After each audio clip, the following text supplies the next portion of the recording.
evening. What do you want to do tonight? Same thing we do every night, Pinky. Try to take over the world. Visual Festation.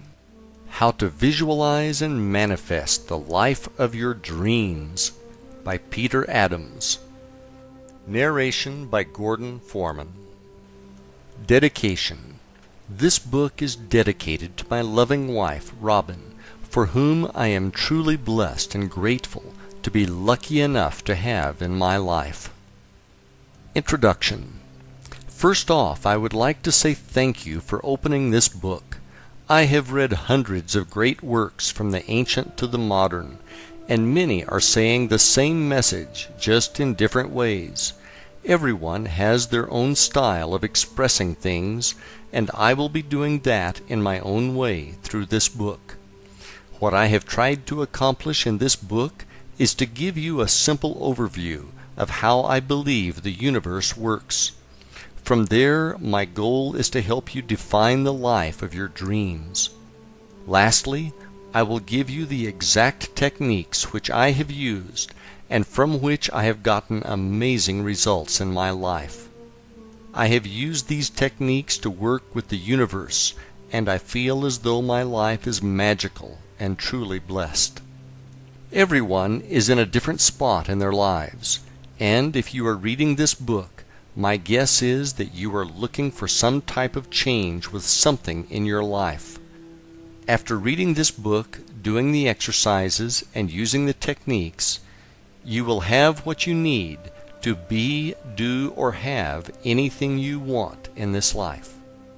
There is a disclaimer to that statement, and that is that you must believe beyond a shadow of a doubt that it is possible. To take that one step further, you are going to need to believe that it already exists for you and that it is on its way. The concepts in this book which I have written about are universal, and they are true for everyone.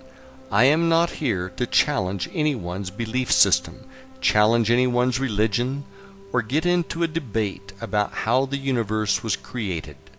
When I refer to the universe, it may be what you refer to as God, Buddha, source energy, universal life force, or whatever you believe in. The important thing you need to remember is that whatever you choose to call it, it is still true. If you are ready to start creating the life of your dreams, let us begin. Chapter 1. 12 Crazy Goals. Time for a change. I, like many others, got introduced to the self-help industry as a result of being unhappy with the circumstances that existed in my life. I had been downsized as a result of a corporate consolidation, and I was unable to find a replacement job which paid anything near what I was formerly earning. Suddenly, I clearly understood the meaning of a relatively new term known as underemployed. To make matters worse, I was working in a position that was not a spiritual match for my soul. My job duties as an analyst for a large for-profit hospital corporation included explaining why the hospital I oversaw had a good or bad month financially. What really bothered me was, if we had a good month, that meant it was a tragic month for the patients and their families.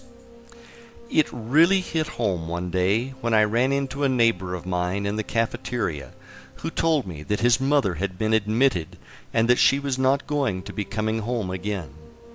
The following month we had a great month financially, and I had to explain in my report that it was because we had an outlier. An outlier, in hospital lingo, refers to a patient who has billed charges that exceed $250,000. Seeing my neighbor at the hospital and knowing that his mother's prolonged death was boosting our bottom line, I knew I had to get out of this business. When it was bad, it was good, was not the kind of business I wanted to be in. Being unhappy with my professional life and simultaneously having financial challenges as a result of being downsized, I knew that I needed a major change. I don't remember how many times I could not sleep at night, and I would turn on the television to see Anthony Robbins' infomercial for his personal power system. I felt like he was really talking to me when he asked, "Are you ready to change your life? What are you waiting for?" The only problem I had was that I didn't have enough money or room on my credit card to buy his system. Well, the universe was not going to let money get in the way of getting personal power. The following morning I ran into my friend Ron on the beach, and he told me that he had just bought it, and that he would let me borrow it as soon as he got through with it. Now I was fired up, and I remembered Tony saying that we needed to take massive action on the infomercial. So, rather than sit patiently and wait for Ron to finish the course, I got started immediately and went down to the local library and checked out a couple of self-help classics. One was The Power of Your Subconscious Mind by Dr. Joseph Murphy, and the other was The Magic of Believing by Claude Bristol. After reading these, it was clear that we could make massive changes in our lives for the better through the effective use of our subconscious mind. Early one morning, while sitting down on the beach, I meditated on the question, what should I be doing with my life? After a few minutes of meditating on that question, a movie started playing in my head. It was crystal clear, and it showed me being a real estate broker who was very active in charities, and there were pictures and thank you letters on the walls of my office. I don't know how long the vision lasted, but when I came out of meditation, I had tears of joy in my eyes, and my body felt like it was buzzing from head to toe. Whatever this was, it was powerful, to say the least. Over the next few days, I pondered over the idea that the universe was telling me I should be a broker. Was that right? At the time, I saw myself as a real estate investor, and realtors were just people who got in the way of making good deals. I also had committed to opening a real estate investment company with a friend of mine who was moving to Florida, so I was going to make that my main priority. In the meantime, the movie got tucked away in storage, only to be recalled at a later date. Ron finally finished going through personal power, and as promised, he let me borrow it. I thought it was amazing, and I started incorporating a lot of what I heard on the audio CDs into my daily routine. One of the things I really liked was what Tony called an hour of power.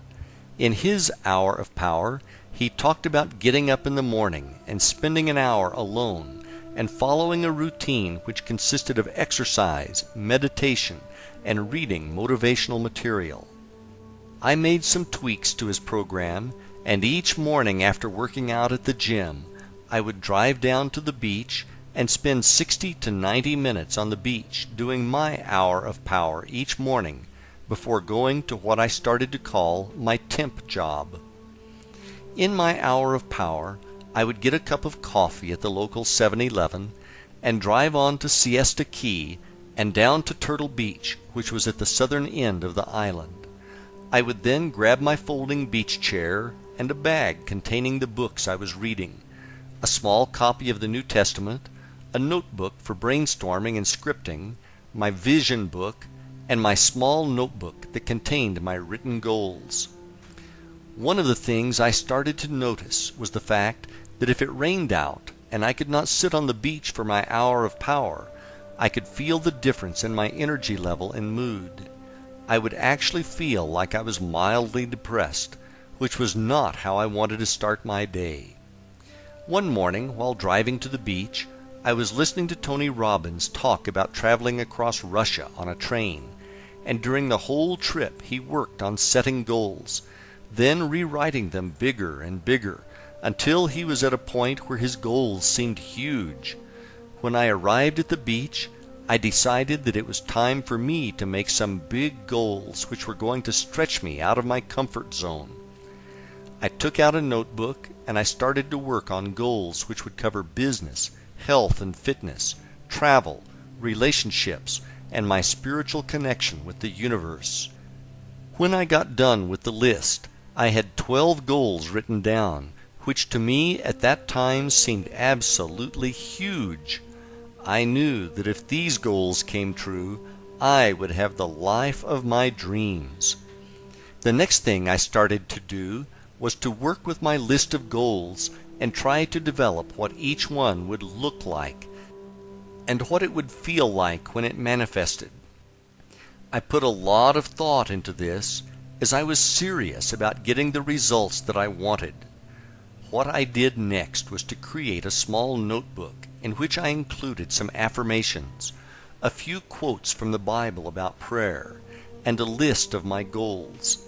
And after each of the goals I drew a smiley face or two to represent happiness and gratitude for its coming into my experience. Goal number 1. I am happy. The first goal was pretty straightforward, and it meant that I was happy with all aspects of my life.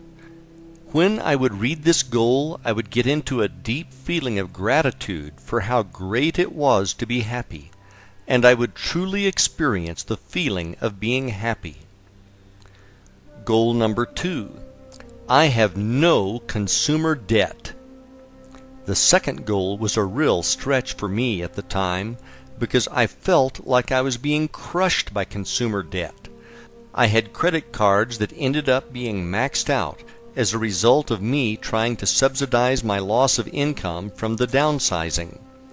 I also still owed on student loans that helped me finance my undergraduate and graduate degrees. The payment on the student loans felt like a car payment for a Porsche that would never be paid off, and the minimum payment on the credit cards felt like a mortgage. Between the credit cards and the student loans, I believe I owed roughly $35,000. I wish that was all I owed, but it was not. We also had car payments. Out of necessity, we bought 2 new cars before the downsizing, as the ones we had were breaking down frequently, with major repairs being needed. So add another $20,000 to the mix. Now we are up to roughly $55,000 in consumer debt, and that didn't include our mortgage of $100,000. The one word which best described this feeling I had at the time was hopeless. Well, Tony said think big, so I was taking his advice on this one. To create the visualization for this goal, I would see myself going to the mailbox at the end of the driveway. When I got to the mailbox, I would open it up to find it either empty or just containing some junk mail. I would then feel how good it was not to have any bills in the mail. At the time I set this goal, I got a sick feeling in my stomach every time I went to retrieve the mail in the mailbox, as it would be stuffed with bills, late notices, etc. If you are in a similar situation right now, let me tell you that it is not hopeless at all, and that miracles do happen. Read on. Goal number 3. I am a very successful full-time real estate investor and self-made millionaire. When I wrote this goal, I was in the process of unwinding a real estate portfolio of 10 rental homes which I had bought with my former business partner. He decided to move out of Florida, and we decided it was time to dissolve our real estate investment company. Creating the visualization for this particular goal was easy, as I was already in the business part-time. For this visualization, I would see myself running through what my daily routine would consist of as a full-time real estate investor. I would see myself driving to the beach for my hour of power in a white Ford F-150 pickup truck with an extra cab and a tan interior. I would see myself grabbing my folding beach chair, my bag of books, and the daily newspaper to scour the classifieds for potential properties.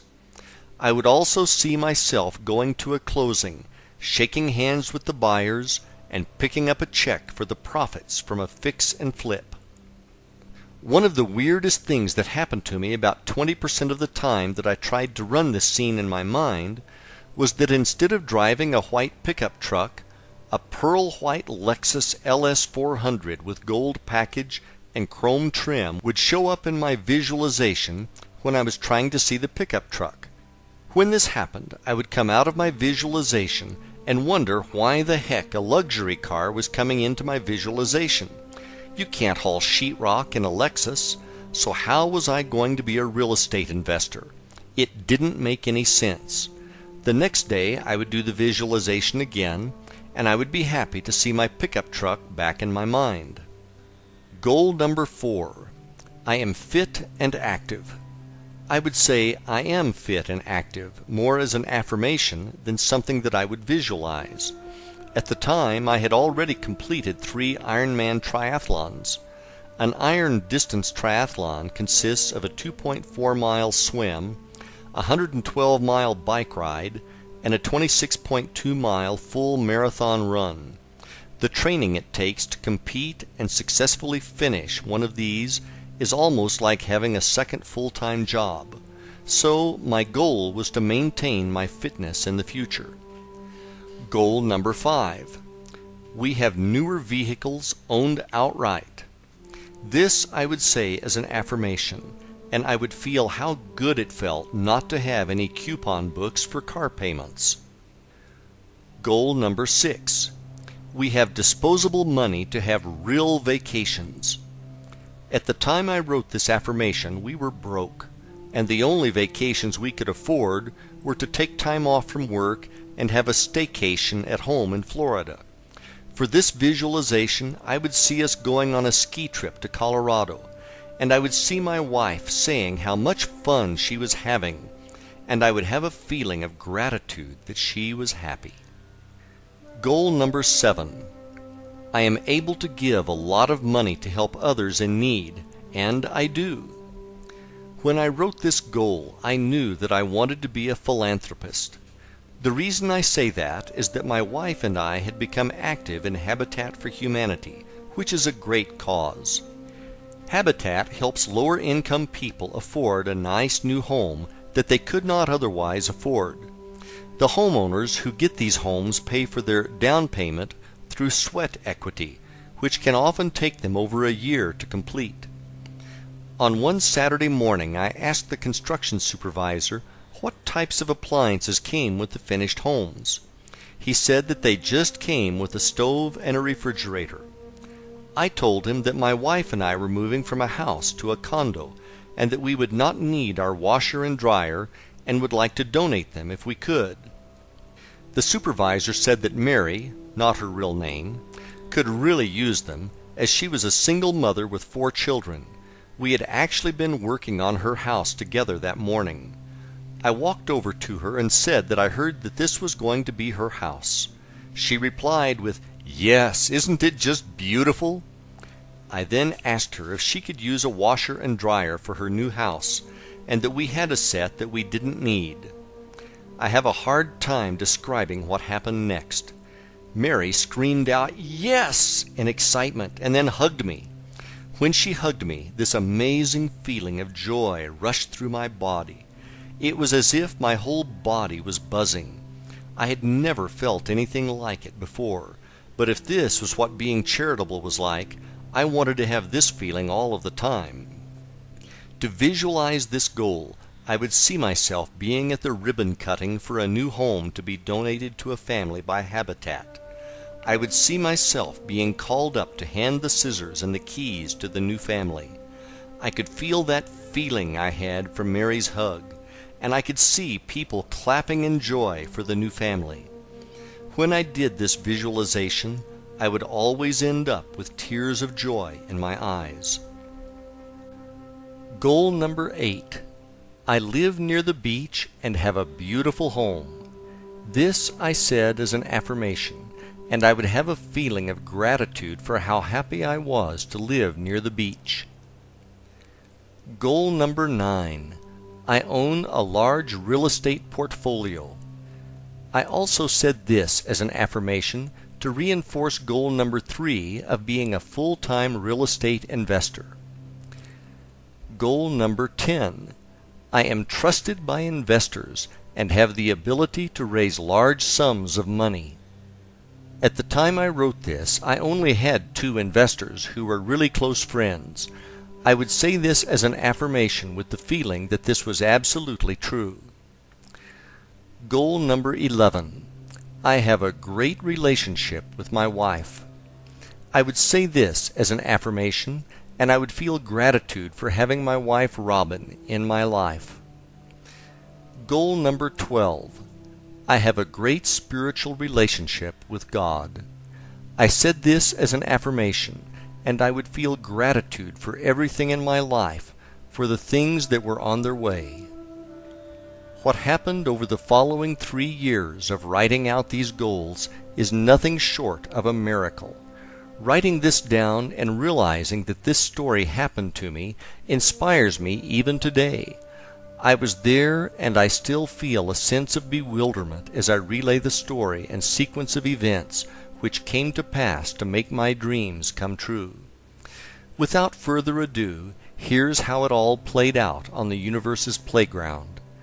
I got a notice in the mail saying that my real estate salesperson license was coming up for renewal, and that I was required to take a mandatory continuing education class if I wanted to keep the license. I decided that it would make a lot more sense if I took a few extra hours and went for the real estate broker's license, and that way I could keep all the commission and could work independently. It was at this point that I remembered the movie that had played out at the beach, which had me being a real estate broker who was active in charities. Now that I was more spiritual, I started to wonder if this was what I should have been doing before. I signed up for the classes and began working toward my Florida real estate broker's license. With my broker's license, I could open up my own brokerage company.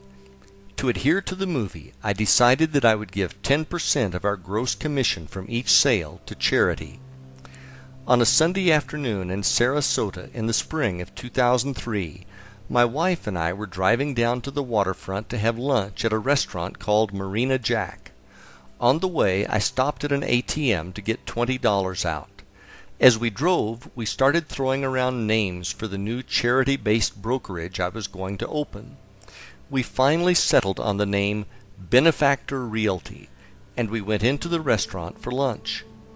After lunch, we decided to walk along the waterfront park, which had a number of large sculptures on display.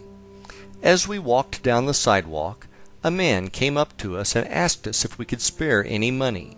He needed $8 so that he could sleep at the shelter and get a meal and a shower. I put my hand in my right front pocket and pulled out $2. I apologized to him for not having more, but he thanked us graciously. As I walked away, I remembered that I had gotten the $20 bill from the ATM and that it was in my back pocket.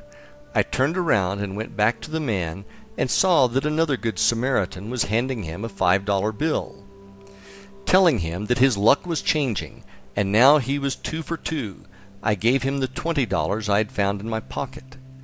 There was something different about this person. He did not look like the many homeless I had seen before.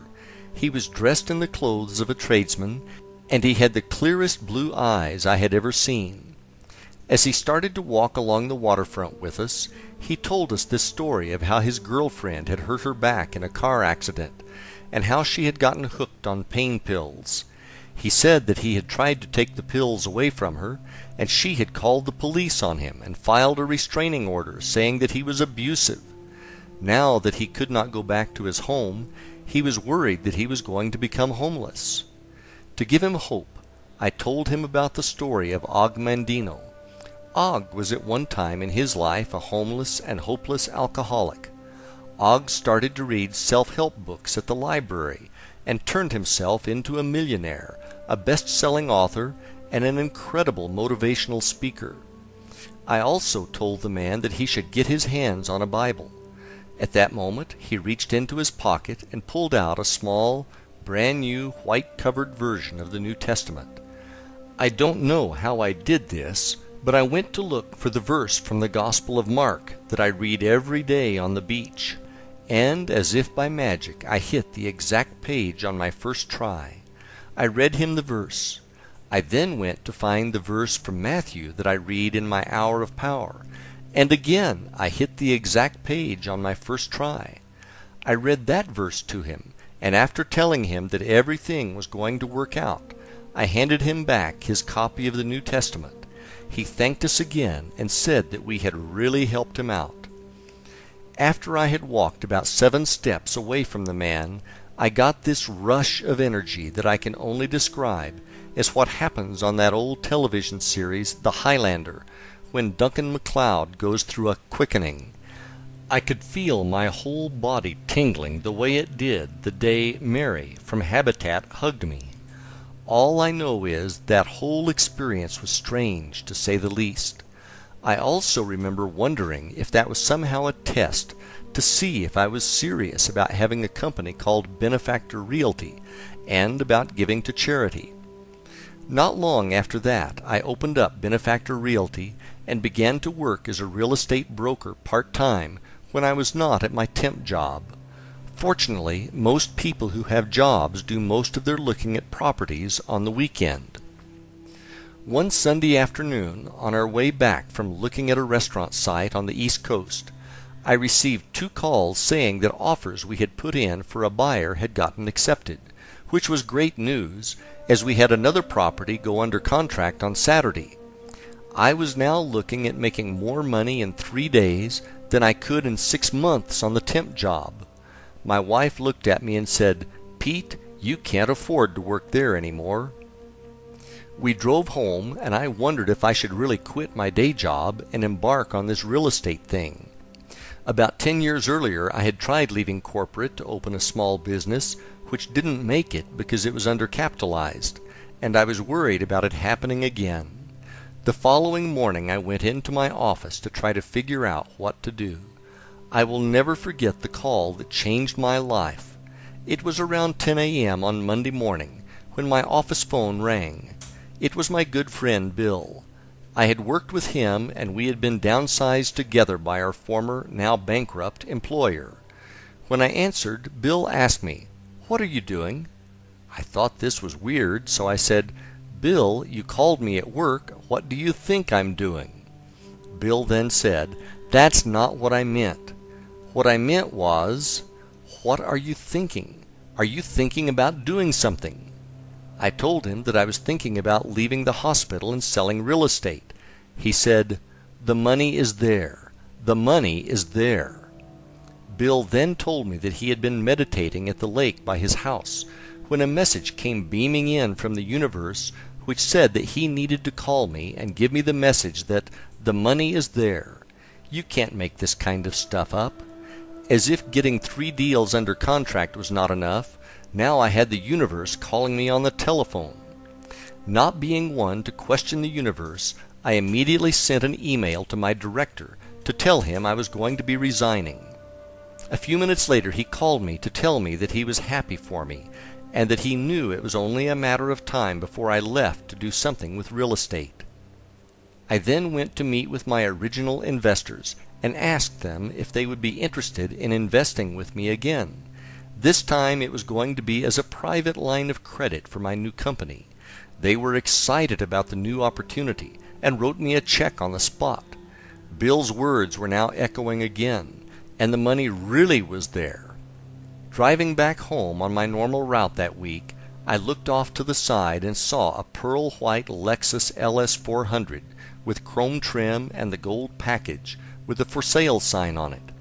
I pulled into the parking lot and walked over to the car. It was the car that had kept popping up in my visualizations. It was not a car that looked like the car. It was the exact car. Without hesitation, I called the number on the sign and bought the car. I then got a call from a wonderful tenant we had in a rental property. She called to ask me if I would help her find a house to purchase, as she did not want to get priced out of the market. I said sure, and then I asked her if she wanted to buy the one she was in. She wasn't sure if she could afford it, but I told her I would help her with closing costs, etc. What I hadn't realized was that this property had appreciated by almost $35,000 over a 2-year period since we bought it. In less than a 60-day period, I had opened a new company and left my job, sold 3 properties as a broker, sold the rental house for a windfall profit, and paid off all my consumer debt, including the 2 cars, all the credit cards, and my student loans. This was totally out of the blue, and totally blew me away. My life had completely changed for the better. When I wrote those dozen goals, I never saw any of this coming. I had no idea how it was going to happen. All I knew was that it was my job to keep believing it was going to happen and let the universe handle the details. That same year, my wife and I went on our ski vacation to Breckenridge, Colorado, and 12 months later, we bought a waterfront home close to the beach. With help from the universe, we blew the crazy goals out of the water. There was more to come the following year, and this is going to blow you away. Chapter 2. Winning the Lottery. After an unbelievable year during which all of my goals and dreams came true, I started to think about what else there was that I truly wanted to experience in my life. My life had become almost magical. It was clear that there was nothing that I could not be, do, or have if I practiced faith and used my visualization techniques. Being a triathlete and having successfully completed 5 iron distance races, I started to contemplate the idea of racing in the Ironman World Championship in Kailua Kona, Hawaii, which is often referred to as Ironman Hawaii, or, as it is known in the triathlon world, Kona. Anyone who has ever competed in an iron distance triathlon will tell you that being fortunate enough to compete in the Hawaii Ironman is like winning Wimbledon, the Masters, and the Super Bowl all in one day. Before I get into my next Ironman experience, let me give you some background behind the event. The history behind the Ironman triathlon. The Ironman in Hawaii is a legendary race. It came into being after a group of athletes were drinking beer at the Oahu Perimeter Relay post-race party in 1977. They were debating which type of athlete was the fittest. There was disagreement over who were the most fit athletes. Some said that cyclists were the most fit, others said runners were the most fit, and still others said that swimmers were the most fit. To settle the score, they decided to put it to the test. So they formed a new race that combined the 3 major endurance events they had on Oahu. They combined the 2.4-mile Waikiki rough water swim, the 112-mile Around Oahu bike race, and to top it off, they added the 26.2-mile Honolulu marathon course. They deemed that the winner of this race would earn the title of Ironman. The first Ironman triathlon was held in 1978. There were 15 brave and also crazy participants who competed in the first race. The really remarkable thing about it was that they did not know if anyone could possibly finish the race. No one up to this point had tried to swim 2.4 miles, then cycle 112 miles, and wrap it up with a full 26.2-mile marathon. There was no cutoff time to any of the events, and the finishers would receive a handmade Ironman statue made out of metal with a cast iron nut for a head. They felt that a nut was symbolic for the fact that they had to be nuts to try to do this. 13 of the original 15 which started the race received the statue, which is absolutely amazing to say the least. In 1982, the race was moved from Oahu to the more rural Big Island of Hawaii. Today, there are a number of Ironman races around the world, and it is a global brand and business. Every athlete who has ever competed in an iron distance triathlon owes a great deal of thanks to these pioneers of the sport. Back to my story. In the early Ironman Hawaii races, you could simply pay a fee and get into the race. Now there are a number of Ironman triathlon races around the world, and the Hawaii race is the world championship for the series. Essentially, every triathlete in the world dreams of competing in this race. Unfortunately, Now you need to be one of the fastest triathletes in the world, or you need to be one of the luckiest to win a spot at the starting line. Not being one of the fastest in the world meant that if I was going to get into Kona, I was going to have to be one of the lottery winners. Each year, the WTC, World Triathlon Corporation, who owns the rights to the race, holds a lottery whereby 200 people out of over 10,000 entries are allowed into the race, and they post the results on April 15th. After thinking about the race for about a month, and with the deadline rapidly approaching to enter, I decided to really put my beliefs to the test.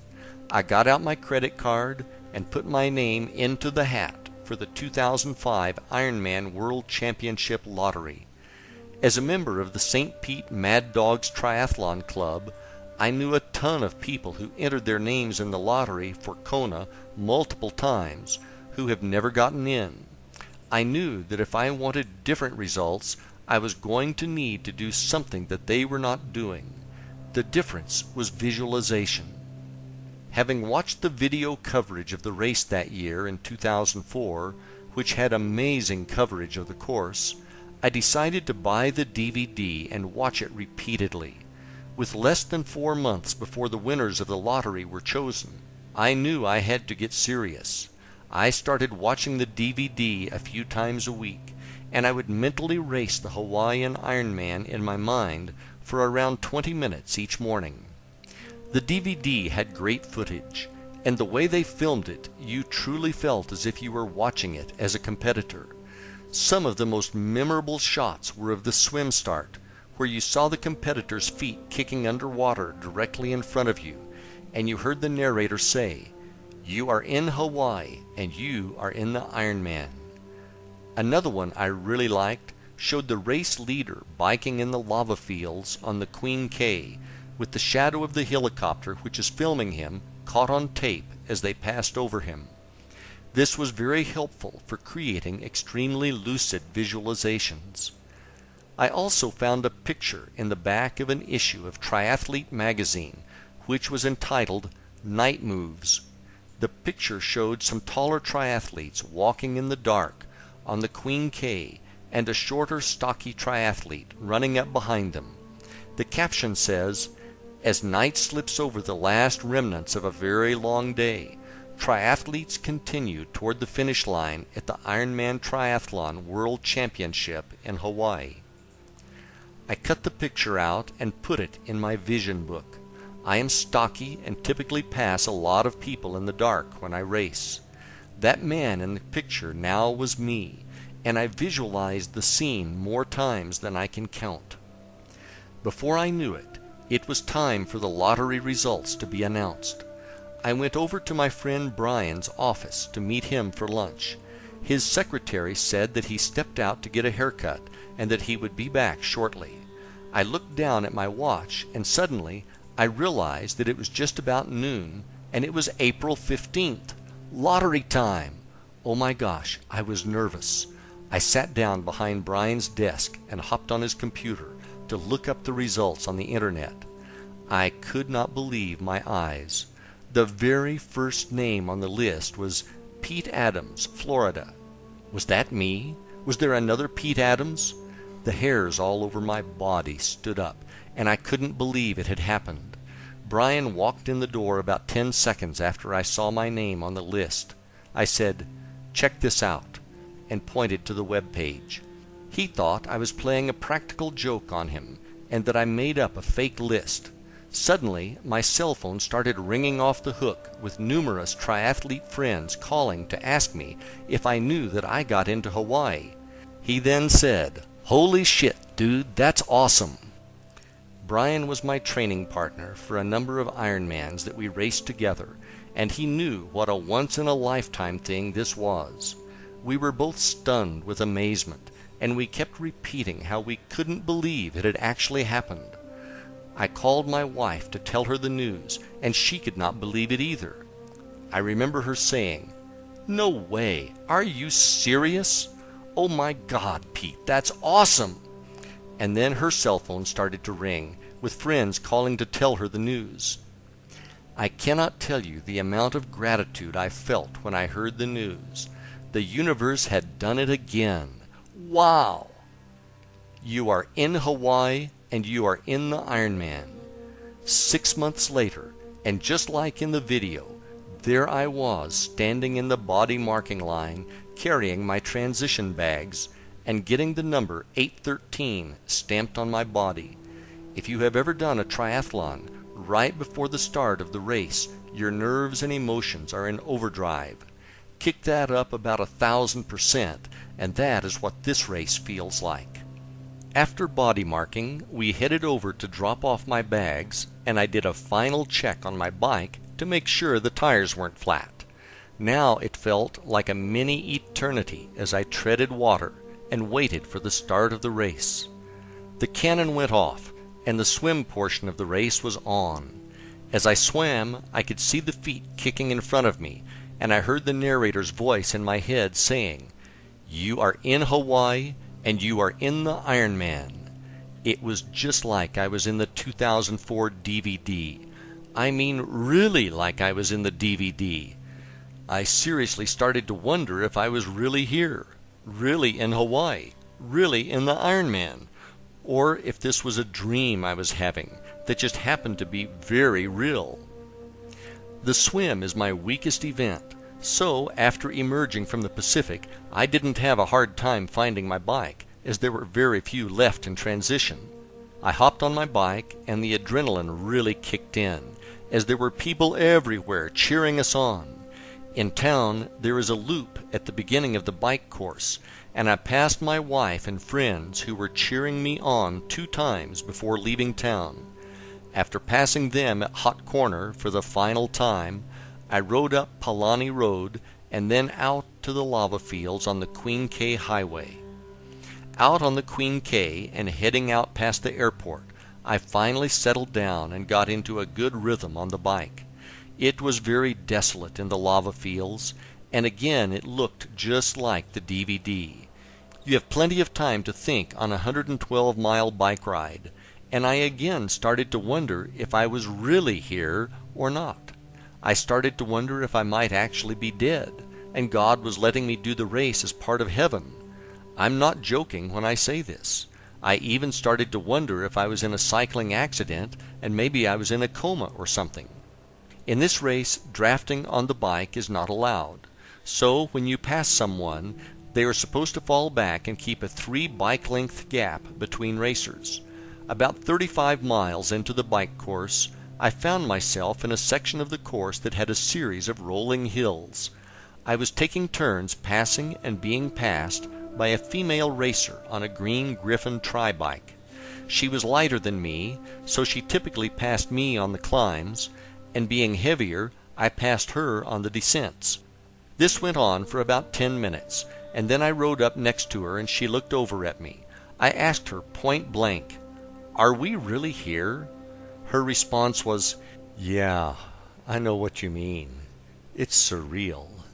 At least I was not the only person having these thoughts. I felt better, but I still wondered if it was a dream. I started to make my way up to the turnaround at the town of Hawi, and the winds were getting really strong. It was a serious crosswind, but at the time I confused it for a headwind, and started to look forward to the tailwind I was going to have on the way out of town. After stopping at the bike special needs station and eating my Ironman racing meal of choice, boiled ham and white cheddar cheese on white bread with yellow mustard, I hopped back on the bike to make my return ride back to Kona. Heading out of Hawi, I realized there was no tailwind waiting for me. Instead, it was headwind part 2. I was now pedaling my brains out and only going 17 miles per hour downhill. I should have been going around 40 miles per hour down a hill like this. Now I was starting to worry about making the bike time cutoff. I finally made it back to Queen K and back to the lava fields. When I was making the turn, I saw a racer who had a different style bike hydration system. It looked more like a tank. He hadn't hit the winds on the climb to Hawi yet, and I felt sorry for him. All I could think was that I was glad I was not that poor bastard. I didn't know it at the time, but his name was John Blaze, and he was known as the Blaze Man. He was out here doing the Iron Man while suffering from an incredible pain from a deadly advanced stage of incurable ALS, more commonly known as Lou Gehrig's disease. He had a special hydration system because he could not catch bottles at the aid stations, as the disease had taken away his ability to grab and hold things. John was a spokesman for ALS and was an amazing human being. John made it to the finish line that day in Kona. Unfortunately, a few years later that horrible disease took his life. Heading back through the lava fields, all I could think about was how much easier it was on the way out. As I rode, I could hear a helicopter getting closer, and before I knew it, it was above me, and the shadow of it passed directly over me and my bike. It was exactly the way it happened in the 2004 DVD. The only difference was that I was not the race leader. The shadow thing freaked me out, and now I was almost convinced that I was not here. After more wind and many more miles of lava fields, I finally got back to town. The first person that I recognized in hours was my wife, who was cheering me on from the road below the Kona Brewing Company. It was so good to see her, and she was cheering me on and saying, "Looking good." For a moment, the pain in my back, neck, legs, and buttocks temporarily lessened, and I headed down to T2 to put on my running shoes and start running the marathon. I rolled out of transition and headed up to Hot Corner, where my wife and friends were cheering me on like I was going to win this thing. I actually felt pretty good, and I shook off my bike legs in just a few miles. I took a couple of turns and ran up Alihi Drive, going past Island Lava Java, which was absolutely packed with cheering fans.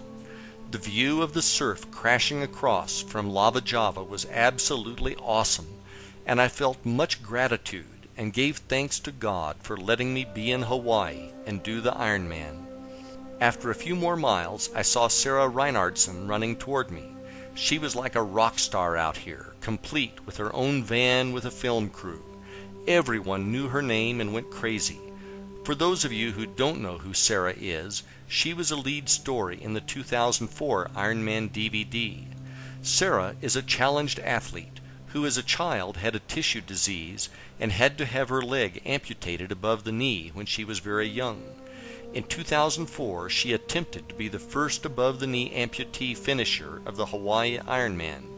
If you watch her story on the 2004 DVD, you'd better have some Kleenex handy, because it is a real tearjerker. In the 2004 race, Sarah didn't make the bike time cutoff and was not allowed to continue on. In 2005, she was back in the race with a fitted bike from Trek with the words "Unfinished Business" painted on the frame. When Sarah and I passed for the first time, I knew that she was going to make it this time. She was running strong, and she had a smile on that made everyone around her feel good. Sarah knew she had this one in the bag, so it was time for her to enjoy her journey. I finally caught up with Sarah and made the pass. I really didn't want to pass her because I was having way too much fun being near her and basking in her glory. When the people cheered for Sarah, you just felt good to be near her, and it took your mind off of the pain. It was almost like a contact high. If she could be out there doing this grueling event on one good leg, you'd better not start feeling sorry for yourself. After heading out of town and watching a beautiful sunset over the Pacific, I started out toward the airport and the infamous Energy Lab. At this time of day, the Energy Lab was not viciously hot, which it is famous for when the pros come through. On the way out, I got to see Sarah again. She was pretty hard to miss with the film crew chasing her with mics and spotlights in hand. Now it was really dark out, and I remembered the photo from Triathlete magazine that I cut out and put in my vision book. I was really the guy in the picture now, as I was running up on the other racers who were walking. Now all I wanted to do was get back to town before I got in a wreck with some overzealous fan on a mountain bike. The course now was pitch black, with the exception of the aid stations, which had lights powered by gas generators. all I had to do was keep running to the next set of lights, where I would be greeted by the nicest volunteers in the world, and I would make it home. The mantra now was just keep moving, just keep moving. I finally made it out of the darkness and reached the outskirts of town and back to civilization. With every step I could hear the announcer and the cheering crowd get louder and louder.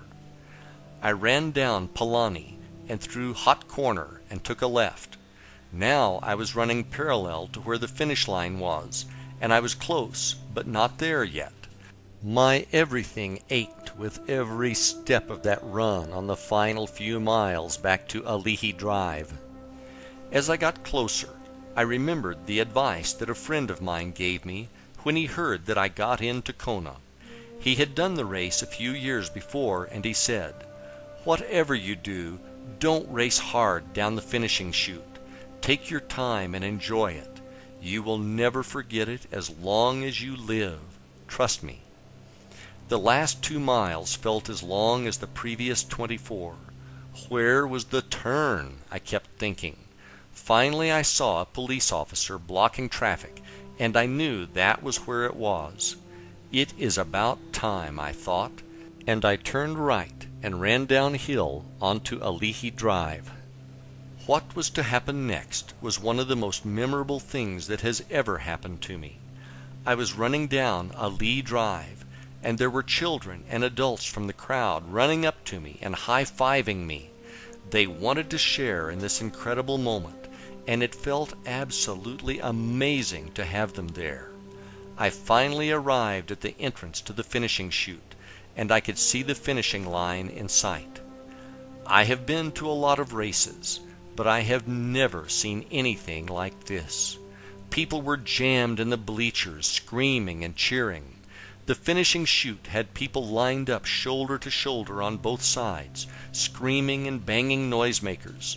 There was so much energy here that you probably could have lit up a city with it. It is something you have to experience in person to appreciate. I took my time and ran down the final steps of the chute and crossed over the finish line. I don't have words to describe what that was like. It was almost like you never wanted that moment to be over, even though you spent the entire day wishing it would be. After crossing the finish line, I was given a fresh lei of flowers which smelled amazing, a towel, and my official finisher's medal. A moment later, I was greeted by Robin and friends at the finish line who wanted to help me out in any manner possible. I told them I was all set, and that all I wanted was to head up to the hotel room so that I could drink a cold beer and take a hot shower. As I made my way through the crowd of spectators, everyone I passed said "Great job" or "Congratulations," and all I could do was say thank you. Thank you to all the fans. Thank you to all the volunteers. Thank you to the original 15 racers from 1978. Thank you to my wife and friends for their great love and support. Thank you to the race gods of the Big Island for watching over me. Thank you, Lord, for this amazing experience, which I will always remember with great joy and gratitude. As they say in the Ironman world, anything is possible. I hope this story has made you a believer of the same. Chapter 3: The Vision House. In the spring of 2004, my wife Robin and I watched a story on the Travel Channel on Breckenridge, Colorado. I had written in one of my journals one morning on the beach that one of my goals was a ski vacation in Breckenridge under my places to travel list. A few months later, I was talking to my new friend Doc, whom I met through a real estate course, who had lived in Colorado. I mentioned that I wanted to check out Breckenridge, as I had seen a special on TV. Doc said that he had a timeshare in Breck and that we could use it, as they didn't think they would get out there that year. I went home that evening and told Robin about it. Suddenly, I ran out to the trunk of my car and found the notebook from the beach and showed it to Robin. "We are enjoying our ski trip to Breckenridge." The hairs were standing up on my arms. It was working again. We ended up not taking the timeshare, but instead booked the week we wanted before Christmas. We are now having real vacations. We went back out to Breckenridge for vacation again in December of 2006. One morning, on our way out to go snowmobiling, we drove past a subdivision that had beautiful log mansions overlooking the 10-mile range. After snowmobiling, we decided to drive through the subdivision to take a look at the homes. By now, we understood the power of visualization, and I knew I wanted some new material for my vision board and vision book. We drove around the subdivision until we found the house we thought had the best view. We took a picture of the house along with a picture of the view it had. After arriving home, I had a friend of mine print them off in color, and I put the two pictures in my vision book. These pictures to me represented my ideal scene, because if we lived in a house like this as our second home, we obviously were very successful. What I would visualize was that I would be having conference calls with our asset managers, and after these meetings I took the afternoon off to either go skiing or play golf, depending on the season. Many times, if I found myself unable to sleep, this was the visualization I would use to burn into my subconscious mind before falling back to sleep. I probably did this visualization over 500 times. In the summer of 2010, we decided to escape the Florida heat and work remotely from Breckenridge, Colorado. We found a very small furnished cabin to rent off of Craigslist that was only about a mile from the subdivision where we took the pictures in 2006. That summer, we rode our mountain bikes through the subdivision and took more pictures. We really loved that summer out in Colorado, so we decided to look for an annual rental. After going to a yoga class on one Friday afternoon in July, Robin returned home to search the internet for an annual rental. After an hour or so of searching various websites and not finding what she was looking for, I suggested that she check out Craigslist. On the second page of ads, she found a home that sounded very interesting. She started looking at the pictures and she said, "Pete, you have got to see this house." I walked over to where she was working on her computer, and when I looked at the pictures, I realized it was the house in my vision book. The hairs on my arms stood up when I saw the pictures. I was in complete amazement. I asked Robin who the contact person was for the ad. She told me the name, and for some reason I knew I had heard the name before. I did a search on the name in my email, and I found the name connected to an ad off Craigslist for a garage apartment I had inquired about back in March of 2009. I asked the owner if she could send me some pictures of the apartment. She did, and once again the hairs went up on my arms when I looked at a picture taken out of a window, and the view was almost identical to the one I had in my vision book. Now I realized that my vision house had come in not once, but twice. I replied to the email from March 2009, and we called the owner and set up a meeting with her on the following morning to see the home. She gave us the physical address, and we drove by the property a few minutes later because we could not wait to see if it was the same one. 5 minutes later we knew beyond any shadow of a doubt that it was the same house as in my vision book. We couldn't believe what was actually happening. The next morning we drove back over to meet with the owner and to get a tour of the house. The owner was very nice, and we spent 90 minutes meeting with her over coffee, learning about their beautiful home. I don't know if I can describe the feeling of total awe and amazement that was going through my mind and body as we toured the house. Looking out the windows and seeing the same view I had been seeing in my visualizations was almost overwhelming. We talked with the owner regarding what a strange coincidence it was for us finding each other twice off Craigslist in 2 different years on 2 different ads. We didn't mention the pictures from 2006, the vision board, or the visualizations of doing conference calls with the asset managers, etc. We were worried that she would think we were delusional and had stopped taking our medication or something. We told her that we were interested and asked her to send us an application. We then drove off to go mountain biking in Colorado Springs, and the rest of the day we kept asking ourselves whether or not that had really happened. It was so unbelievable that it was almost too much to comprehend. It proved that creative visualization worked. I mean, really worked. These experiences were manifested, and it had nothing to do with fate or coincidences or whatever. We all have the power to create the life and circumstances in our lives which we desire. I hope that you have found my experiences to be an inspiration to you. Chapter 4. Quantum Physics and Energy. Quantum physics is a very complicated subject, and I honestly cannot say that I am an expert on the topic. Rather than make this a technical discussion on quantum theory, I prefer to simplify it for you. In short, everything in our universe, when broken down into the smallest building blocks, is one thing, and that is energy.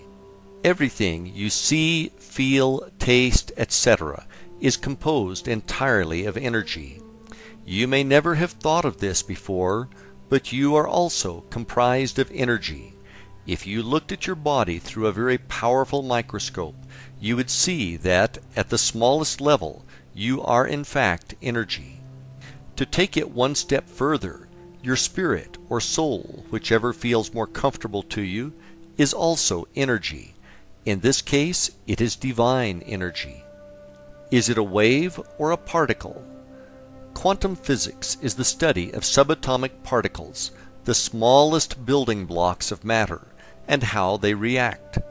One of the most fascinating things that scientists discovered is that when they measured subatomic particles, depending on the test performed, the result was that the particle could either be a particle or a wave. It was actually a probability amplitude, whereby it was simultaneously both a particle and a wave. If that wasn't strange enough, they then did further experiments and concluded the observer affected the outcome of the experiment just through observation. The truly amazing thing this proved was that the researchers' thoughts were affecting the outcome of the experiments. Thus, thoughts were actually real things, which had the energy to shape the outcome. What this told us was that the entire universe is made of this energy, and that outcomes could be manipulated by our thoughts. At this energy level, we are connected to source energy, which is also the level of creation in the universe. Chapter 5. It is all in your mind. Your thoughts are things, and they are creative in nature. Unfortunately, almost everyone in the world does not realize that they share in the creation of their own life through the thoughts that they think. Many people believe that they live in a predetermined life that is guided by fate, and that they are just along for the ride. Nothing could be further from the truth. To make it a little clearer, imagine that you are both the leading character as well as the screenwriter in the movie called Your Life. The script is written by the thoughts you think, which then attract the scenes in your personal movie called Your Life. If you don't presently like the way the scene Your Life is playing, rewrite the script to change the scene. Most screenwriters unfortunately suffer from writer's block when it comes to writing the next scene. As the screenwriter, you can create any movie of your life as long as you believe that you can. GIGO, or G-I-G-O, is an acronym that stands for Garbage In, Garbage Out. Let's bring this into the realm of thought. If you think negative thoughts on an ongoing basis, you are going to see negative outcomes happening in your life. It is not by chance, but instead by natural law. One of the most damaging things that our minds can do if we are not vigilant in watching over our thoughts is to create what I call the downward spiral. In the downward spiral, thoughts of fear generate more and more thoughts of fear, and in your mind things are getting worse and worse. It is almost a total fear fest that is being choreographed completely in your mind as a result of wrong thoughts. Downward spiral example. An example of this could be a salesperson who is worried about making his or her quota. The salesperson starts to think ideas like this: if I don't make my quota, they are going to fire me, and I won't have a job. If I lose my job, then I won't be able to find another one. When I can't find another job, I'm going to lose the house. When I lose the house, I will lose my family, and no one will love me anymore. I will then be homeless and die from fill in the blank, all alone. Now the movie escalates into a full-blown tragedy, and the salesperson is feeling as if this reality is actually happening. The stress of these negative thoughts could then translate into lost sales due to reduced effectiveness from insomnia. The problem with these spirals is that they get out of control and will eat you alive with real stress. If these thoughts are not canceled out, they can become a self-fulfilling prophecy through negative outcomes being attracted to your life experience. Whenever your mind starts trying to play the spiral, you immediately need to forcefully say, "Stop!" You are the one who is in control of what you are going to think, and it is not going to be things like that. Period. Remember that nothing good can ever come from thinking negative thoughts, so decide now to purge them from your being. Thought barriers and misguided beliefs. It is not my intent to give everyone a prepackaged excuse as to why they are not living the life of their dreams through what I am going to say next. The truth is, from the time you were born to where you are right now, you have been subjected to brainwashing. This brainwashing took place when you did not even realize it was happening. It could have been positive, but more than likely you received negative reinforcement. Most likely, the greatest amount of brainwashing you received came from your parents, and the brainwashing continued to be administered by relatives, friends, community, religion, formal education, etc. You were bombarded with negative misinformation, which you became convinced was the truth, as it was being told to you by your parents who knew everything, right? Unfortunately, young minds are easily poisoned from the misguided beliefs of a person they love. The greatest tragedy is that these false beliefs continue to exist at some level in your mind. The most common example I hear on a regular basis is, "I can't be, have, or do what I truly want because of blank." Question: how do you know that if you have never tried? Answer: I just know I can't because of blank. Now that you are older, it is time for you to drop the limiting beliefs that are in your head as a result of your life up until now. If your parents or whoever instilled in you the belief that you cannot do, be, or have something, drop those beliefs now. Another common flawed belief many people have is that somehow they are not worthy of having the life of their dreams. Where did that idea come from? It is not serving you, so drop the idea that you are not immediately. You are worthy. You were sent into this experience to live the life of your dreams and were given free will to attain it. Limiting beliefs oftentimes are so strong that they keep people from even trying. What have you told yourself in the past that you could not do? Be honest. We have all done this many times in the past. The past is the past, so let's drop this mental baggage that has been weighing you down for so many years and move on. The sooner you do this, the sooner your life is going to get better. You are working with a universe of infinite possibilities and infinite resources. You are not living in a world of lack or limited resources. That may be how it appears to you on the physical plane, but that is not the truth. The truth is The more you have, the more there is. The universe is constantly expanding, and everyone can have everything they want, if they believe they can, and if they are willing to do their part. What should I be thinking? That is a good question, and the answer is straightforward. You should be thinking about what you want in your life, and not worrying about what you don't want in your life. I am sure you have heard the common phrase, "When it rains, it pours." What you may not have realized is that it is a time-tested example of the law of attraction in action. As an example, let's say your automobile breaks down, resulting in an expensive repair at the garage.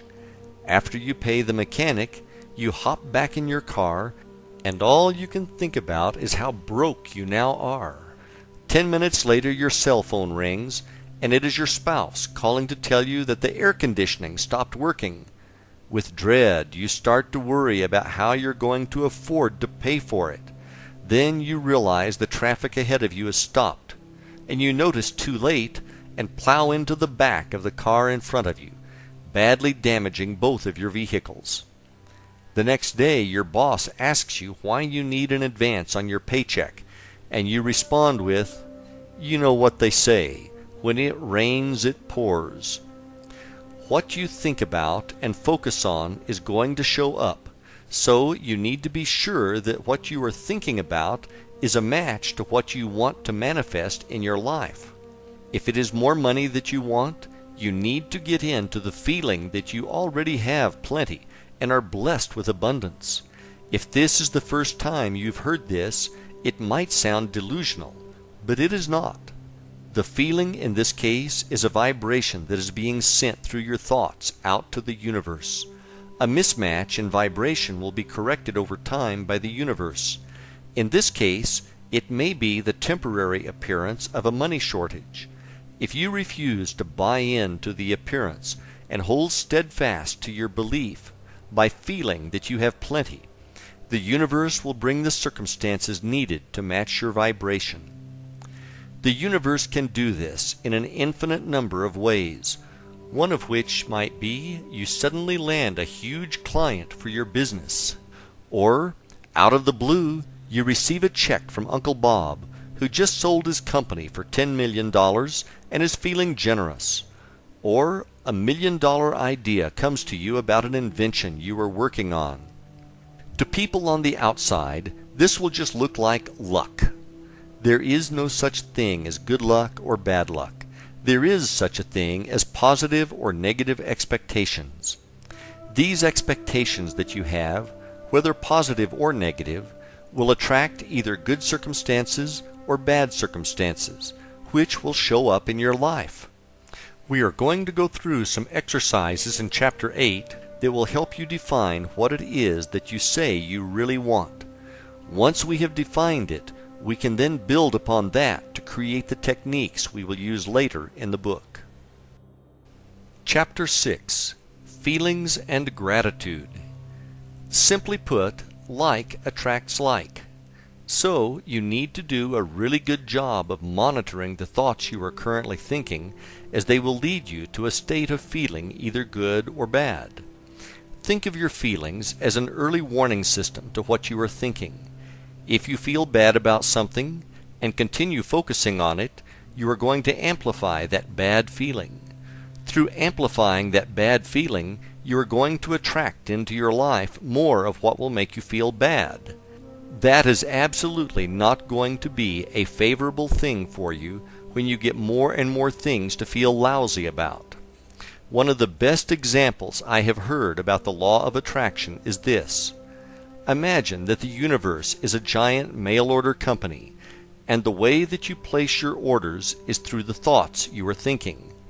On the other side, imagine that there is a shipping clerk filling your order. The shipping clerk does not know if size 8 will fit you. All the clerk knows is that is what you ordered. Therefore, it must be the size you wanted. Sometimes these orders get shipped to us with bonus extras, which could be really good or really bad for that matter, based on what we are thinking. The good thing about all of the orders we place is that they can be canceled before they are shipped through a change in our thinking. The best thoughts by far that we should be thinking are thoughts that give us a feeling of gratitude. Through feeling gratitude, we are telling the universe thank you. When we feel gratitude, we are connecting directly to source energy through love, which is the most powerful force in our universe. When you express a true feeling of gratitude to the universe, you are doing a lot more than giving thanks for your current blessings. You are also setting the stage for more good things to be brought into your time-space experience, so that you have more and more to be grateful for. When you express gratitude for the things that have not yet shown up in your experience, that is even more powerful, as you have now taken a goal or an intention and converted it into a form of prayer. One of my favorite passages from the Bible that addresses this is from the book of Mark, chapter 12, verses 23 and 24, when Jesus says, "For verily I say unto you, that whosoever shall say unto this mountain, Be thou removed, and be thou cast into the sea, and shall not doubt in his heart, but shall believe that those things which he saith shall come to pass, he shall have whatsoever he saith. Therefore I say unto you, what things soever ye desire when ye pray, believe that ye receive them, and ye shall receive them." That is one of the most powerful statements ever told about how to create whatever it is that you wish to experience. Jesus is telling us point blank how to create miracles in our lives. Many people equate the word miracle to something that is incredibly large, such as taking a few fish and a couple of loaves of bread and feeding thousands of people. That is not what I am saying at all. A miracle could be that you are in a terrible car accident and walk away from it without a scratch. Another could be that a medical lab test comes back negative, or that money from an unexpected source shows up precisely when you need it. These are all miracles, just on a smaller scale than, say, parting the Red Sea. The process I described above as giving thanks and having gratitude for the miracles that have yet to appear in your life puts these miracles in motion. One of the biggest things we need to address here is that you don't get caught up in the hows. You don't need to know how the miracle will manifest. All you need to do is believe that it will, and be grateful for it now. If you start thinking or worrying about how it is going to happen, or what if it doesn't happen, you are watering down your faith that it will, and you are providing resistance to the event manifesting in your experience. The hows are to be left to the universe to solve, not you. The universe connects all the circumstances that lead to the fulfillment of your miracle. So stay out of the way and let the universe do its job. By the way, you are going to love the results. Chapter 7. Ask and it is given, and your role as a co-creator. There have been numerous books, this one included, and recently a movie, all about the law of attraction and the process of creation. Ask, believe, and receive was told to us over 2,000 years ago by Jesus, and was recorded in the Bible in the book of Matthew, chapter 7, verses 7 and 8. Ask, and it shall be given you. Seek, and ye shall find. Knock, and it shall be opened up unto you. For every one that asketh receiveth, and he that seeketh findeth, and to him that knocketh it shall be opened. A question that you may want to ask yourself is why, after all this time, do we still not get it?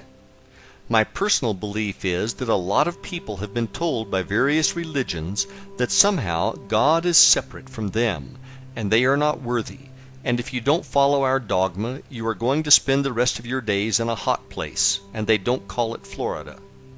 In fact, nothing could be further from the truth. There is a piece of the Creator inside you, and you do have the power to create miracles in your life.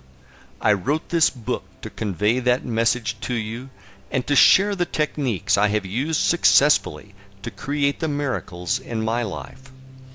One of the things I think most books fail to get across is that you need to take action.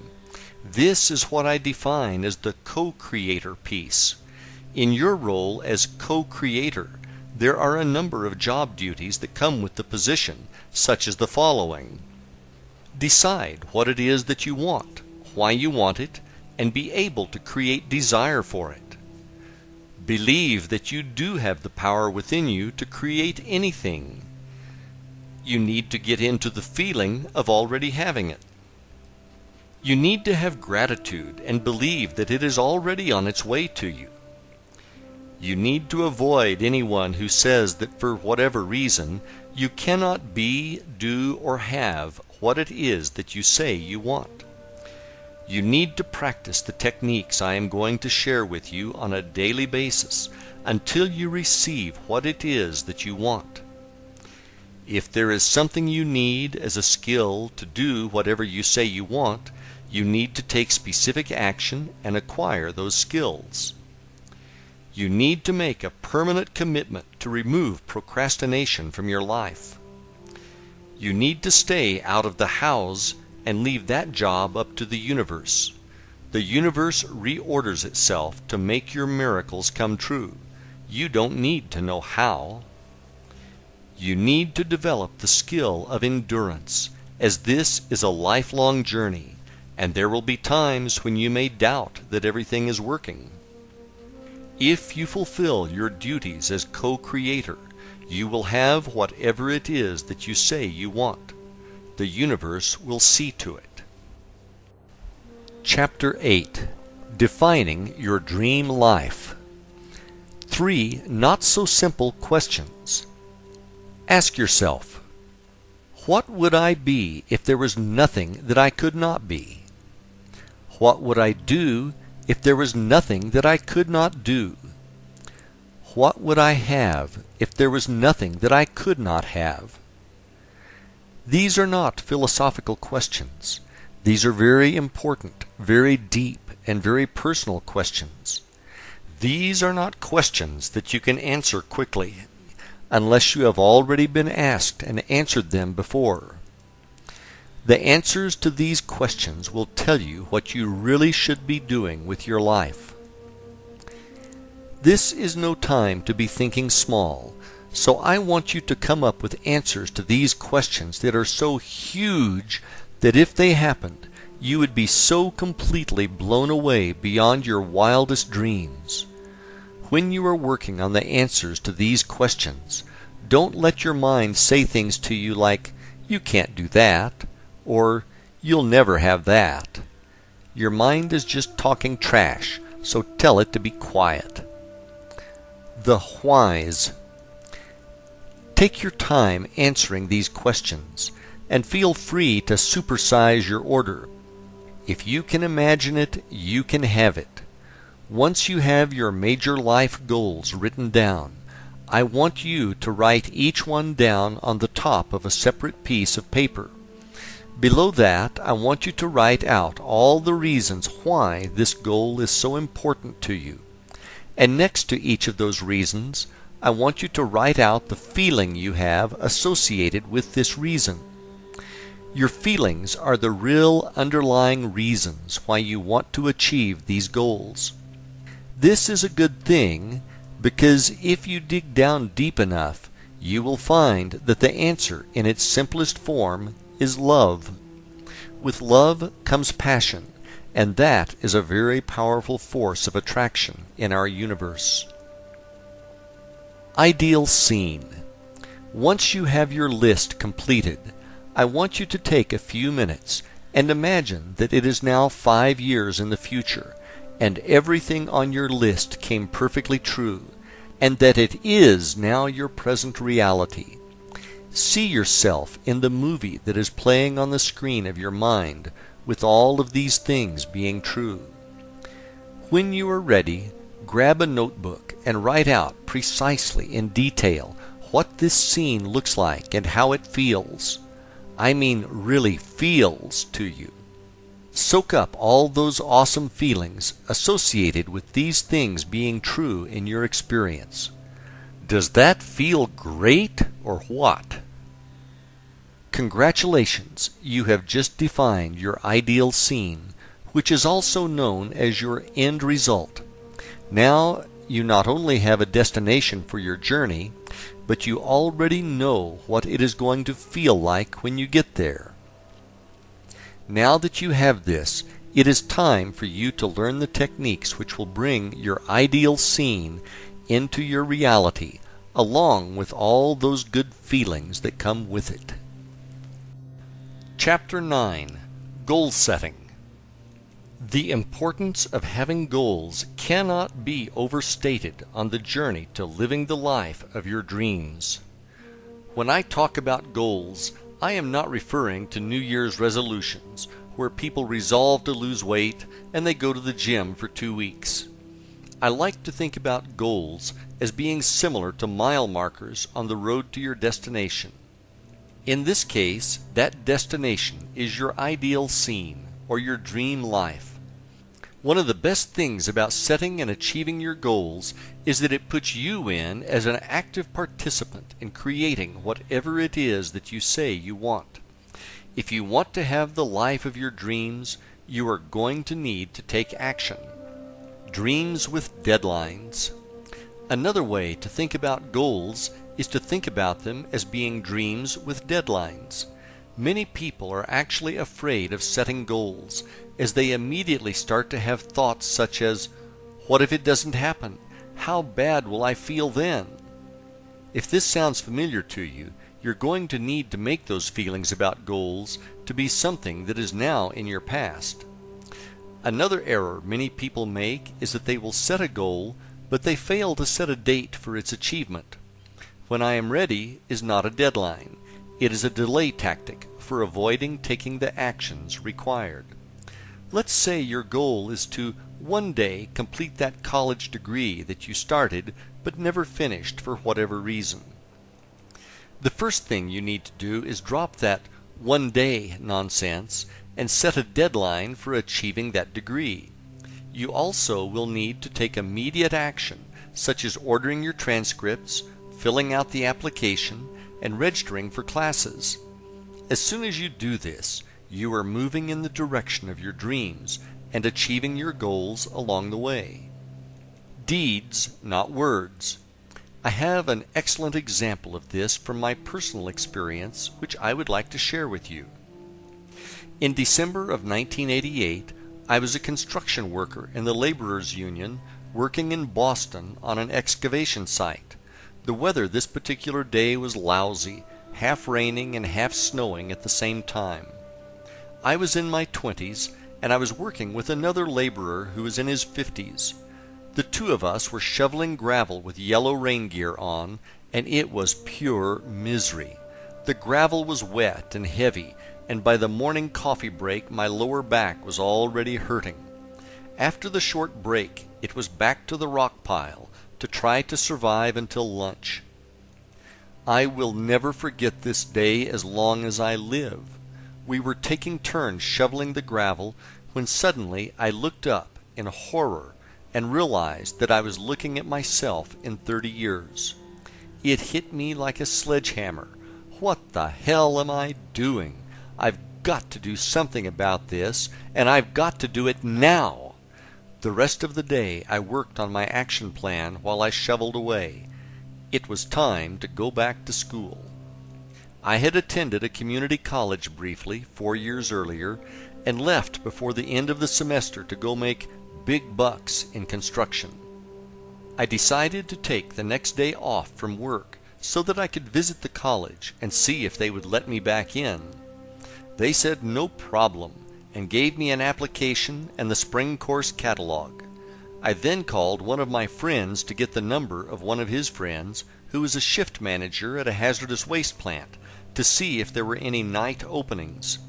My timing could not have been better. He said he was looking for a couple of people and hired me on the spot. That spring I started taking classes part-time as a freshman at the community college. At the same time, one of my friends was a first-semester junior doing a cooperative learning assignment at a stock brokerage firm. 5 years later, I earned my bachelor's degree, and 2 years after that, I had my Master of Science degree. After those same 7 years, my friend was still only a junior and talking about taking classes to complete his degree, and I had graduated twice. The major difference was that I took immediate action instead of just sitting around talking about it. When you make the commitment and take action, the universe will bend over backwards to help you achieve your goals. Words, not thoughts. Your goals need to be written, and you need to review them on a daily basis. Simply put, if they aren't written, you don't have them. Writing them down forces you to define clearly what it is you are going for. For your subconscious mind to assist you with achieving these goals, they need to be clear. Through writing them down, you are able to give your subconscious mind clear instructions. I personally suggest having a laminated card which you can carry in your pocket at all times, so that your goals are with you at all times. What I found helpful, and which added power to my goals, is that I added some short prayers to the opposite side. Another technique that I have used in the past is to rewrite my goals every morning. When you do this, it feels as if you are reinforcing your commitment to their achievement. Can you believe them? Your goals also need to be believable to you. Don't confuse this with the idea of knowing how they are going to come to fruition. That is not what I am saying. What I am saying, though, is if you create a really big goal, one which is beyond what you can get your mind to believe can happen, it is too big for you at this time. What will happen is that you won't be able to achieve the feeling that it has come true. As you set goals and achieve them, you are going to gain momentum and set bigger and bigger goals. One of the ways you can work on ramping up the size of your goals is to work on your faith. If you can truly believe with utmost certainty that your goals are already accomplished, you can pretty much ask for anything because you will be unstoppable. The why is as important as the what. When you create your goals, make sure you know why you want to achieve them. The reasons why you want to achieve these goals need to be powerful. If they are not powerful, you will not be able to generate a burning desire to have them fulfilled, which is necessary. This burning desire is also known as passion. If you don't have passion for what it is that you say you want, simply put, it won't happen because the energy is not there. With passion for their fulfillment, you will be able to generate very strong feelings of gratitude for their coming into your experience ahead of time. This is a crucial step in the process of manifestation. In the present. Lastly, when you write out your goals, you must write them in the present tense. What I mean by that is, when you write them down, write them as if they have already manifested. Let's say one of your goals is to finish college. You would write that goal down as, I am a college graduate, rather than, I am going to finish my degree. The difference between the two statements may seem subtle, but it is huge. The first one puts it in the present as already being done, while the latter places it as a possibility in the future. All of your goals need to be written in the now, and as already being a reality. Doing it this way, you will be able to generate the belief and the feeling of gratitude for it already being done. Chapter 10. Vision Books and Boards. If you have read the earlier chapters of this book, I am sure you are going to be interested in what I have to say about vision boards and books. My personal experience has been nothing short of miraculous when I look back to what I have put in my vision book and which has manifested into my reality. In case this is your first exposure to vision boards and books, I will give you a quick explanation on how to create one. I will then tell you how I used one to successfully help me manifest things into my physical reality. Let's create one. The first thing you need to do is create the list of goals for which you have passion. Once you have done this, the next step is to gather pictures of what the attainment of these goals looks like. As an example, let's say your goal is to take your family on a vacation to Disney World. What you could do then is to get some marketing brochures from Disney which are filled with photos of families having a great time at the park, and cut out the pictures of the families having fun. More than one picture is preferable, as it will give you more material to work with. Once you have these photos, you can fasten them to either a book or a board or both.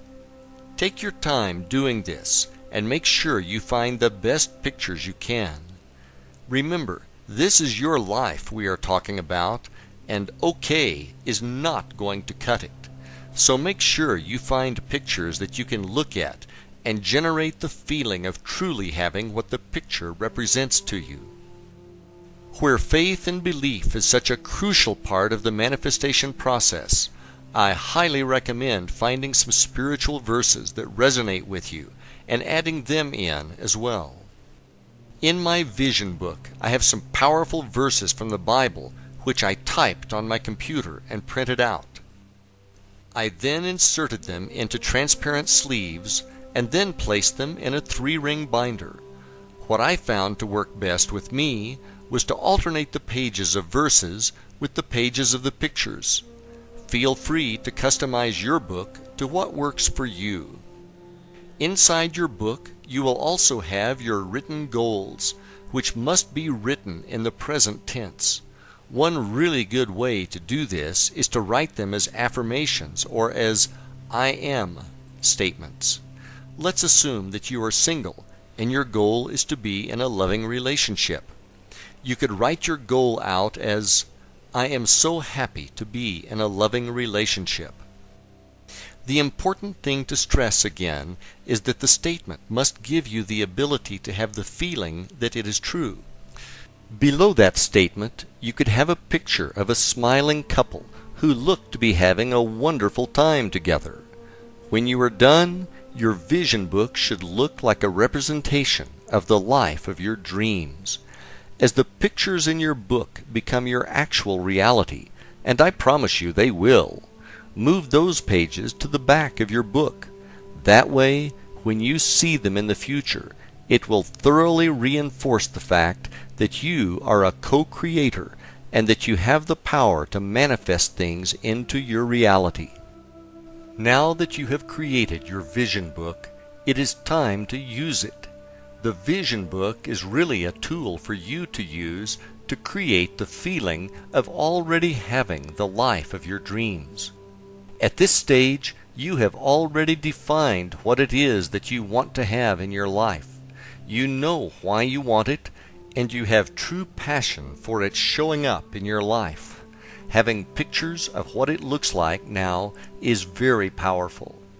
I cannot explain to you exactly how it works. All I can tell you is that when you combine this with visualization, you are going to be blown away by the results. Chapter 11. Creative Visualization and Manifestation. Before I get into how massively powerful I believe the process of visualization is for manifestation, let me first explain to you what I am talking about. The process of visualization is to actively use your imagination to create the movie in your mind of what your dream life looks and truly feels like. When done effectively, you will be able to create a visualization which will seem as real to you as the dreams you experience when you sleep. I am going to go through the techniques I practice, and if you want to learn more, I suggest reading an excellent book entitled Creative Visualization by Shakti Gawain. That's Gawain. I learned the pink bubble technique, which I will discuss later, straight from Shakti's book. The visualization process, step by step. One of the things you must be able to master to have really good visualizations is the ability to quiet your mind through meditation. If you are new to meditation, don't worry. You are not going to have to get on a plane to Tibet to learn. It is a lot simpler than you might think, but I would suggest reading more on the subject. To begin, you need to be able to relax. Turn off your outside thoughts and bring your brainwaves down to a state known as alpha. At alpha, you are completely relaxed, but you are still awake. Alpha can best be described as the state which you are in just before you fall asleep. At that level, you are very relaxed, but you can still control your thoughts. One of the techniques I use to get into alpha is to sit in a comfortable chair, close my eyes, and relax, and then count backwards from 15 to 1. I actually see the numbers, and I relax more and more as I count down. Finally, at 1, I arrive at alpha, and I am completely relaxed. Once you are at alpha, you can begin your visualization process. When I first started to practice visualization, I would get into alpha and imagine a beam of white light passing through my body from the heavens to the center of the earth, and it would flow in and out with each breath, and after a handful of breaths, I would feel a sense of connection with the universe. Once I was at this level, I would begin my visualization process, which would last between 5 and 10 minutes, and I would step into my dream life, or ideal scene, where all of my goals had manifested. An important note I would like to add here is that when you are in your ideal scene, you are not visualizing about how it is to come about. Instead, you are enjoying being in the end result. One of the most important things you must have when visualizing is the ability to generate the feeling of joy and love that it has come true, and to bask in that good feeling. We live in a feeling universe, and these good feelings you experience are going to attract more experiences for you to have good feelings about. Eventually, these good feelings will be accompanied by the actual manifestation of the end result into your reality that you are now visualizing. Before you come out of your meditation, imagine the ideal scene now surrounded by a pink bubble, and get into a feeling of total joy and gratitude to the universe for bringing this to you. The next thing to do is to see the pink bubble float higher and higher, getting smaller and smaller as it rises to the heavens and eventually disappears. Now slowly open your eyes and realize that you have done your part, and the universe will bring it to you. Know and feel this to be true without any doubt. In the pink bubble technique just described above, the color pink is associated with love, which is the most powerful force in the universe. The bubble floating to the heavens represents detachment from the outcome, whereby you are not worried about it coming true because you know that it is true. My personal successes. I personally cannot tell you how truly powerful I believe the power of creative visualization to be. My personal belief is that when we are practicing the techniques, we are truly operating as co-creators with the universe and operating in the field of infinite possibilities where anything and everything can be created. There is going to be a time delay between practicing your visualization exercises and when the things you want to show up in your reality arrive. If you were someone who could operate at the vibration level of a Christ or Buddha, the time delay would be much shorter. The most important thing you need to do is believe with faith that it is done and on its way to you, and that it is only a matter of time before it shows up. The coolest thing is when it does show up, you will never see it coming ahead of time. When you look back, though, sometimes you will be able to connect the dots. A great example of this is when what appear to be challenges in our lives show up. Sometimes the challenges are precisely part of the universe's plan, and they are actually events needed to create the circumstances for our dreams to manifest. We don't realize this because we are not able to peek behind the curtain to see how it is all actually happening. Don't become disappointed by mistaking challenges as anything other than everything working out perfectly. When your dreams manifest, and they will, you will see that it was all part of a master plan to get you where you say you wanted to be, do, or have. Acting as a co-creator and through using creative visualization, I have and continue to manifest miracles in my life. If you regularly practice visualization, the miracles that show up will be yours. And is that going to feel good or what? I do need to make you aware of something before we close this chapter. Sometimes, for whatever reason, you are going to have days where you seem unable to get into the zone and will have difficulty visualizing. On an occasional basis, this happens to me as well. Don't worry about it. When this does happen, and it will, just work on one of the other techniques, such as scripting, which we will discuss in the next chapter. This will keep you on track and focused on your path to the life of your dreams. Chapter 12. Scripting. Scripting, which is sometimes referred to as journaling, is a great technique I use regularly to get into the feeling that my dreams have manifested. It is a really easy exercise to do, and it is great when you are pressed for time. There is something very powerful about writing words down on paper. It is especially powerful when you are writing them down while simultaneously having a feeling of gratitude. It only takes a few minutes, and you can generate some amazing feelings of truly having it now. It is important that you find a quiet place to write without distractions. From there, break out your paper and pencil and start writing about the miracles that you want to have materialize in your life, and the associated feelings of joy and gratitude now that they have become your reality. You should be able to generate the same level of feelings when you are scripting as you do when you are having a good day visualizing. What I normally do is start off with a statement such as, "I am so happy about blank," and then I start writing about and describing how good it feels to have blank in my reality.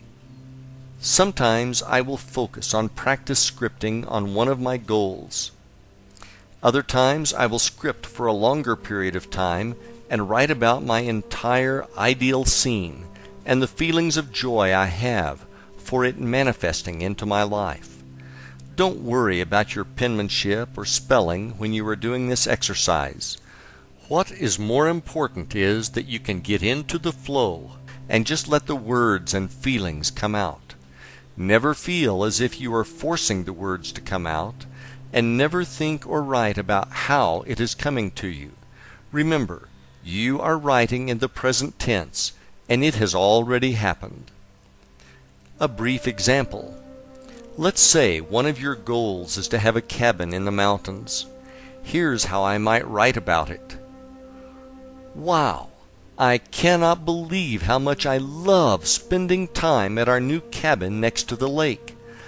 I love meditating next to the crystal clear, pristine waters every morning. I feel so at peace here. The kids are having such a great time swimming that I can barely get them to come out of the water to eat. The sunsets over the lake are absolutely beautiful, and I love the cool evenings here. Lord, I cannot thank you enough for my beautiful cabin. I love being here so much that I never want to leave. Thank you, thank you, thank you. If you have done this exercise correctly, when you are done writing, you should really be basking in a feeling of joy and gratitude. Another method of scripting is to imagine that you are writing a letter to a very close friend or loved one, and you are telling them all about the miracles that have happened to you. The more detailed you can be about your feelings and the experience, the better. You can use scripting to improve any area of your life that you wish to change. One of the things that I do when I am scripting is to add the pink bubble visualization technique when I am done writing, thereby releasing it to the universe to manifest it back to my reality. Chapter 13. Affirmations. Affirmations are powerful statements that you repeatedly say aloud back to yourself. The idea behind them is to put your subconscious mind to work on bringing these affirmations into your reality.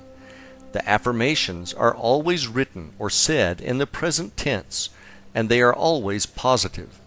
Your subconscious mind does not recognize the words no and not, so do not use them when you create your affirmations.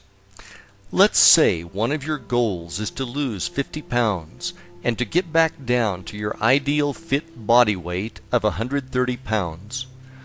Rather than creating an affirmation that says, "I am no longer fat," a better way would be the following affirmation: "I feel great maintaining my perfect weight of 130. Some people have had great experiences with saying their affirmations while staring at themselves in the mirror. The technique which resonated best with me was to add this specific language to my affirmations.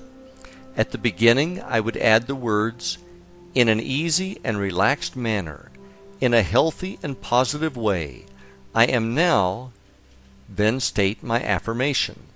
And then I would close with, "In its own perfect time, for the highest good of all concerned, this or something better is now manifesting on my behalf." I have to credit Mark Allen for this technique, which I learned from reading his book, The Millionaire Course. Example: one of my actual affirmations.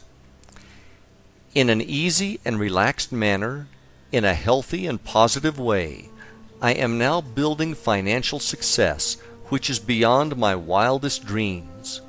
In its own perfect time, for the highest good of all concerned, this or something better is now manifesting on my behalf. This was one of the affirmations I created back during the time I was working on my 12 crazy goals.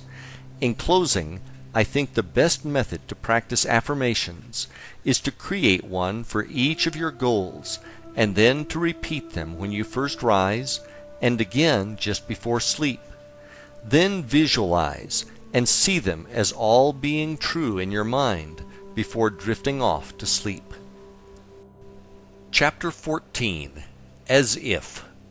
Think, speak, and act as if is a technique whereby you get into the mindset and feeling of being, having, and doing. What you are doing is creating a state of mind in which you feel as if you have already achieved your goals, and you create these feelings ahead of the actual event. You also combine this with action and do the things you will do when your dream life manifests, as well as acquiring the knowledge that you will need to be ready when your goals show up. One of the things you may need to get over is the concept of make-believe as something only children play. You live in a world that is make-believe, and never forget it. Wherever you are in life right now is a result of what you have believed and made. Now that you have been told this, it is time for you to use this knowledge to your advantage. Think of this as being similar to your visualizations, except that now you are doing them and you are fully conscious. To better get this concept across, let me give you an example from my life. The color of money. A few years after I bought that white Lexus LS 400, which I wrote about earlier in the book, I found myself wanting the newer model Lexus LS 430. I put a lot of miles on the LS 400, and I loved the car, but it was starting to wear out after I put about 180,000 miles on the odometer.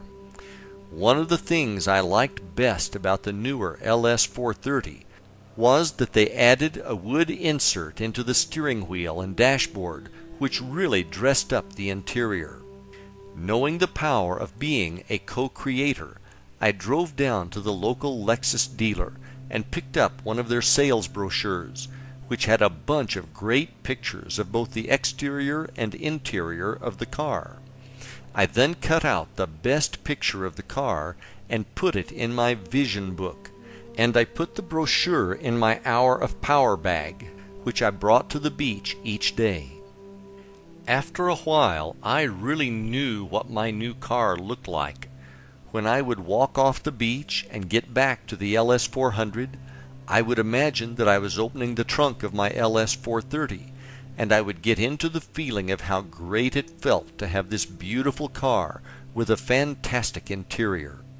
Another thing I would do is to visualize and see in my mind's eye the wood accent interior of the LS 430 while driving the LS 400. This technique worked best when I would drive in the early morning before sunrise. Another thing I would do to get ready for the LS 430 was research on various internet sites to figure out what the true market value was for each year.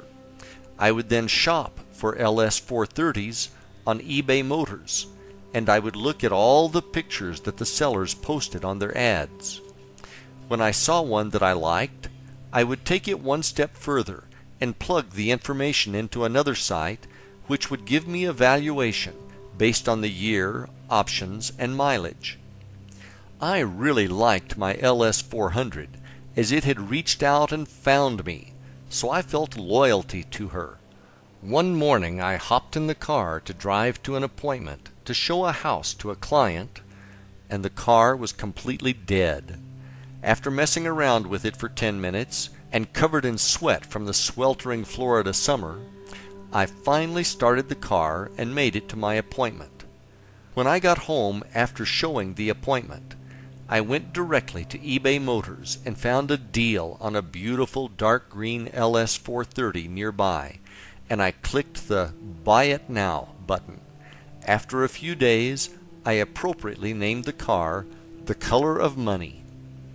The feeling I had now when physically driving the LS 430 was exactly the same as the as-if feeling I created when driving the LS 400. Now in the morning when I came off of the beach, I was really putting my beach chair and bag into an LS 430. All I could do was smile and feel gratitude, which is precisely how I prepared for this day through practicing as if. Whatever it is that you want, make sure that you do your homework to prepare yourself. Then practice the feeling of as if for having it now, and feel real gratitude, for it is just a matter of time before it manifests into your reality. Chapter 15. Putting it all together. These techniques that I have described to you in this book are the exact ones I used successfully to manifest miracles in my life. If you want to manifest the life of your dreams, you now have all the tools to do just that. Feel free to use them in combination or as standalone techniques. Over time, you might want to change them around so that you stay focused and fresh. The most important thing that makes these techniques work is your faith and belief that they are already done and on their way. I hope that the miracles which I have manifested successfully using these techniques have made you into a believer in the fact that you are a co-creator and that you have the ability to truly create the life of your dreams. I hope that you will share this knowledge with everyone that you love, as they too deserve to live the life of their dreams. We are all here to help each other, and imagine the joy you will feel when they tell you that you have totally changed their lives. I have given you all the knowledge and tools you will need to be, do, or have whatever it is that you want. It is now up to you to take action. I wish you Godspeed on your journey. All the best, Pete.